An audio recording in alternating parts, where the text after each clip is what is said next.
नमस्कार। अखंड ज्योति पत्रिका के मार्च 2007 के अंक में आप सभी का स्वागत है। ये अंक आप देखेंगे आत्म सुधार से लेकर ब्रह्मांड के बड़े बड़े रहस्यों तक कई अद्भुत विषयों को एक ही धागे में पिरोता है। तो चलिए हम सब साथ मिलकर इस ज्ञान की यात्रा पर निकलते हैं। पत्रिका का आरंभ होता है गायत्री महामंत्र से, जो इसका आधार है, इसका प्राण है। और देखिए, ये सिर्फ एक मंत्र नहीं है, ये तो एक सामूहिक प्रार्थना है। प्रार्थना है कि हमारी बुद्धि सत्य के मार्ग पर चले, किसी एक व्यक्ति की नहीं बल्कि हम सबकी। यही वो नींव है जिस पर इस अंक का हर विचार, हर सीख खड़ी है।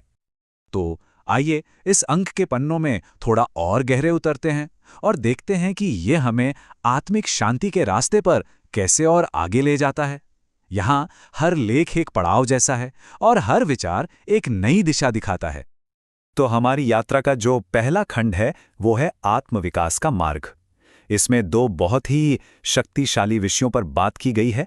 पहला है संत का सान्निध्य और दूसरा है खुशियों का खजाना पाने के सूत्र। पहला लेख है संत का सान्निध्य, और ये एक बहुत गहरे रहस्य को खोलता है। ये बताता है कि किसी संत की सिर्फ मौजूदगी, उनका पास होना ही अपने आप में एक अदृश्य आध्यात्मिक ऊर्जा का प्रवाह है। ये कोई भाषण या उपदेश नहीं है, बल्कि उनके चैतन्य से, उनकी ऑरा से एक खामोश बदलाव है जो किसी के भी जीवन को जड़ से बदल सकता है। इसी बात को संत फरीद और बिलाल की कहानी बहुत ही खूबसूरती से समझाती है। बिलाल को भेजा तो गया था संत को परेशान करने के लिए, लेकिन वो उनकी अडिग शांति और उनके मौन से इतना प्रभावित हुआ कि सालों तक बस उनके साथ रहते रहते, बिना किसी पूजा पाठ या साधना के, उसका पूरा जीवन ही बदल गया। जैसा संत फरीद कहते हैं, संत का सानिध्य स्वयं में एक साधना है। यह हमें दिखाता है कि हमारे आसपास के माहौल की ऊर्जा कितनी शक्तिशाली हो सकती है। अगला लेख है खुशियों का खजाना पाना है, तो इन सूत्रों को अपनाएं। इसमें खुश रहने के 7 अद्भुत सूत्र दिए गए हैं। पहला सूत्र है स्वस्थ शरीर, क्योंकि वही तो हर सुख का आधार है। फिर आता है अपनी मौलिकता को तराशना, मतलब दूसरों की नकल करने के बजाय जो हम हैं उसे जीना।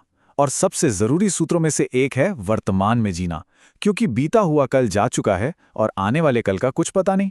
ये सिर्फ नियम नहीं है, बल्कि एक सार्थक जीवन जीने की कला है। अब हम आत्मचिंतन से थोड़ा आगे बढ़कर एक बड़े दायरे पर नजर डालते हैं।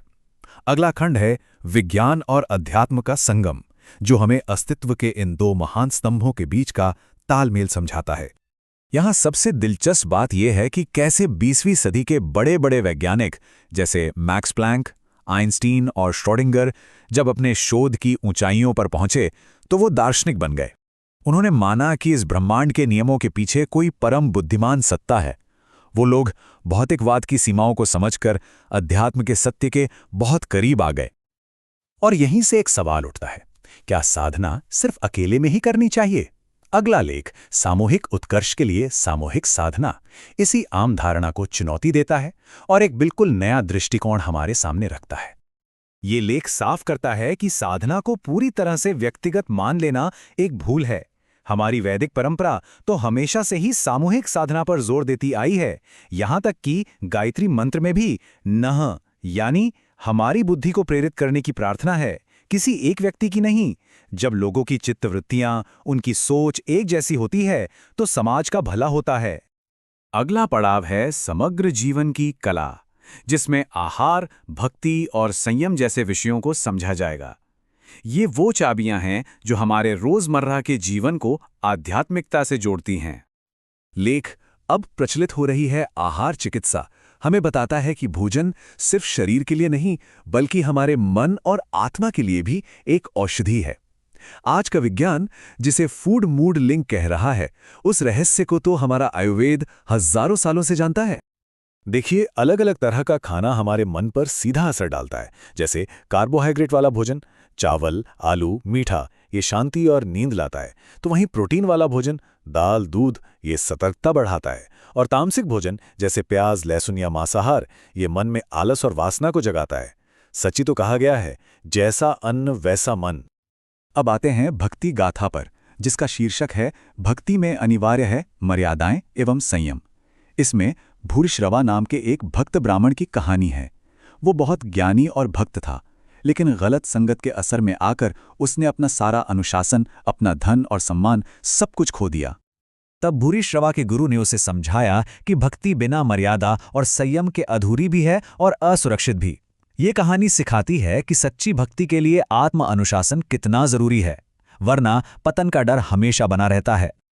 अब इस यात्रा का दायरा और भी बड़ा होता है, जहां हम गहन साधना और विश्व चिंतन के रहस्यों में उतरेंगे। ये खंड हमें प्रकृति, आदि शक्ति और ऊर्जा के गूढ़ रहस्यों के बारे में बताता है। लेख प्रकृतिम शरणम गच्छामि हमें प्रकृति के अद्भुत और अनसुलझे रहस्यों से मिलवाता है।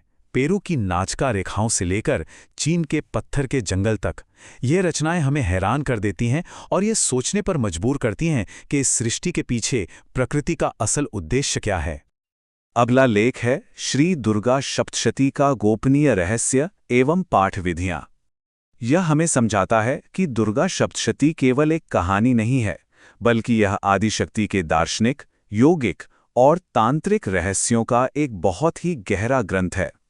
इसके हर अक्षर में तत्व ज्ञान छिपा हुआ है। इसमें ज्ञान की 4 परतें छिपी हैं। पहली है कथा, जिसमें महाकाली, महालक्ष्मी और महासरस्वती के 3 चरित्र हैं। दूसरी है इसका दार्शनिक रहस्य, जो शक्त्यद्वैत के सिद्धांत को समझाता है। तीसरी है योग का रहस्य, जो साधक को साधना के मुश्किलों से लड़ने की शक्ति देता है। और चौथी, जो सबसे गहरी परत है, वो है तंत्र का परम गोपनीय रहस्य, जो केवल दीक्षित साधकों के लिए ही है। तो आध्यात्मिक ऊर्जा से अब बात आती है भौतिक ऊर्जा पर। लेख ऊर्जा के नए विकल्प तुरंत खोजे जाएं। हमारा ध्यान दुनिया के ऊर्जा संकट की ओर खींचता है। ये लेख बताता है कि कैसे कोयले जैसे पारंपरिक ईंधन प्रदूषण तो फैला ही रहे हैं, साथ ही वो खत्म भी हो रहे हैं। इसीलिए ये पत्रिका एक स्थायी भविष्य के लिए सौर, भूतापीय और पवन ऊर्जा जैसे साफ सुथरे विकल्पों को तुरंत खोजने और अपनाने का आग्रह करती है। ये अध्यात्म को व्यवहारिक विश्व कल्याण से जोड़ने का एक बहुत ही अच्छा उदाहरण है। और अब हम इस यात्रा के अंतिम पड़ाव पर पहुंचते हैं, जहां इस पूरे अंक के संदेश का सार समझा जाएगा। ये एकीकरण का, यानी सबको जोड़ने का संदेश है। इस अंक का सार है एकीकरण। स्वयं को संतत्व से जोड़ना, विज्ञान को अध्यात्म से, व्यक्ति को समाज से, भक्ति को अनुशासन से और अंत में मानवता को प्रकृति से जोड़ना। ये एक समग्र जीवन दृष्टि देता है, जहां कुछ भी अलग थलग नहीं है, सब कुछ एक दूसरे से जुड़ा हुआ है। और अंत में एक प्रश्न चिंतन के लिए रह जाता है, इस गहरी ज्ञान यात्रा से मिली कौन सी एक सीख है जिसे अपने जीवन का हिस्सा बनाया जा सकता है, चाहे वो संत के सानिध्य का महत्व हो, या खुशियों का कोई एक सूत्र हो, या फिर प्रकृति के प्रति एक नया नजरिया। ये विचार करने योग्य है।